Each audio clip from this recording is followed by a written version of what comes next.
अब देखो प्रश्नावली 7.3 का क्वेश्चन नंबर 1 का दूसरा भाग, पहला भाग तो हमने कर लिया था। दूसरा भाग है कि 5% वार्षिक दर से बढ़ते हुए, तो क्या क्या जो दे रखा हमें लिखते हुए चलेंगे, है ना। तो दिया है जनसंख्या वृद्धि दर कितनी है, जनसंख्या वृद्धि दर को, रेट को किससे रिप्रेजेंट करते हैं, आर से करते हैं ना, आर से। कितनी देर की जनसंख्या वृद्धि दर, 5%। कितनी देर की है, 5%, ठीक है। और वर्ष 2003 के अंत में एक स्थान की जनसंख्या कितनी हो गई, 54,000। यानी कि क्या दे रखा है, अमाउंट दे, मतलब कितनी जनसंख्या दे रखी है आपको, है ना। जनसंख्या कितनी, 2003 में जनसंख्या कितनी है, 54,000। कितनी है बेटा, 54,000, ठीक है। अब आपने बताना है कि 2005 में, ये 3 में है, 5 में, यानी कि बाद में, तो बाद में जनसंख्या बढ़ेगी कि घटेगी, बढ़ेगी। तो कितना समय हुआ, 2003 से 2005 जाते हुए कितना समय लगा, 2 साल। तो पहले वो समय निकालना है आपने, ठीक है। इसलिए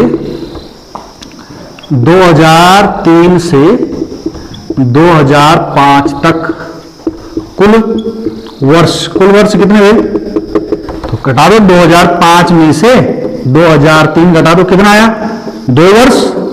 तो 2 वर्ष ये क्या है, कुल वर्ष कितना, किसे रिप्रेजेंट करते हैं, एन से। किसे करते हैं, एन से। इतनी बात क्लियर हो गई भाई। एन मिल गया, पी मिल गया, इसको किससे, पी से रिप्रेजेंट करते हैं ना, आर मिल गया।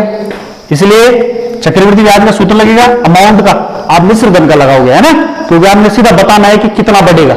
तो आप सीधा कर सकते हैं कि A = P × 1 + R/100 की पावर n, ये होता था, ठीक है। आपने ए बताना है कि कितना होगा 2 साल बाद उसकी जनसंख्या कितनी बढ़ेगी, ठीक है। तो ए क्या हो जाएगा, इसलिए आप लिखोगे, चूंकि ऐसा होता है इसलिए 2005 में जनसंख्या होगी, और आपने इसका नाम रख दिया ए, है ना। तो ए क्या हो जाएगा, पी की जगह रखो 54,000, उसका मान रखते चलो 54,000। 1 + आर की जगह, आर कितना है, 5%, तो 5/100, और इसकी पावर कितनी, एन कितना है, 2 वर्ष। तो घात कितनी हो गई, 2, ठीक है। करो इसको सरल, तो ए = क्या आ जाएगा, ये हो गया 54,000, और इसके बटे में कुछ नहीं तो 1, लास्ट क्या होगा, 1 और 100 का, या फिर इसको थोड़ा सरल कर दो, है ना। सरल कर दो, ये देखो 5 × 5, 20 × 100, 5 से काटा तो 5 × 5, 5 × 100। अब 1 और 20 का निकालना लास्ट, तो 20 ही होगा बड़ा वाला, है ना। तो 20, 1 को 20 बनाने के लिए 20 की गुणा नीचे और 20 की गुणा, ठीक है, 20 की गुणा ऊपर कर दिया आपने दोनों में, 20 की नीचे और 20 की ऊपर। तो ये हो जाएगा 20 ऊपर हो जाएगा, ये तो 20 आई, और ऊपर हो जाएगा 21, और इसकी घात कितनी, 2।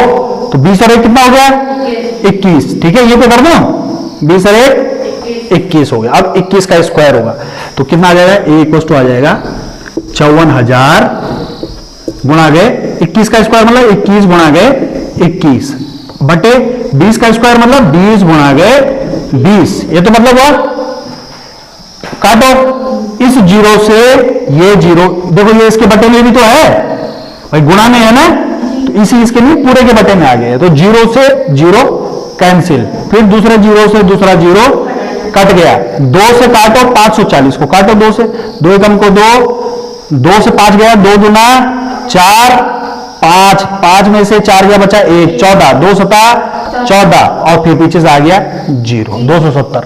फिर 2 से काटो, 2 × 2, इसको काटो, 2 × 2, 2 × 3 6, यहां पे बच गया 7 में से 6 गया, बचा 1, और ये हो गया 10, 2 × 5 10, ठीक है। कितना बच गया, 135 गुणा गए 21 गुणा गए 21 करना है। तो 21 गुणा गए 21 होता है 441, 21 का वर्ग कितना होता है, 441। तो ये हो गया 135 गुणा गए 441। अब गुणा करना तो सबको आता है, तो गुणा देख लो, यहां पे कर लेते हैं इसको, है ना। यहां पे करेंगे 135 में गुणा करेंगे 441 की, इकाई से करते हैं गुणा सब में, इसमें है ना। एक की करेंगे 1 पंजे 5, 1 तिया 3, 1 की कम 2 1। अब जब दाई की गुणा करते हैं तो इकाई का स्थान काट देते हैं। फिर दाई की करेंगे 4 पंजे 20, हासिल कितना 2, 4 तिया 12 और 2 14, हासिल कितना 1, और 4 ही कम को 4 और 1 5। ठीक है, अब सैकड़े की गुणा करेंगे तो 2 स्थान काट देंगे। 4 पंजे 20, हासिल कितना 2, 4 तिया 12 और 2 14, हासिल कितना 1, 4 एकम को 4 और 1 5। जोड़ो 5 3 5 9 5। ठीक है, और ये जो ये रफ है, ठीक है, इसको रफ में करना, रफ पेज पे या पीछे कर लेना कहीं पेज बना के, है ना। तो ये गुणा करके क्या आ गया, इसलिए हाँ 2005 में जनसंख्या होगी बराबर कितनी हो जाएगी 59,535, और ये क्या हो जाएगा आंसर हो जाएगा। अरे समझ में आया सबको? ठीक है, कर लो।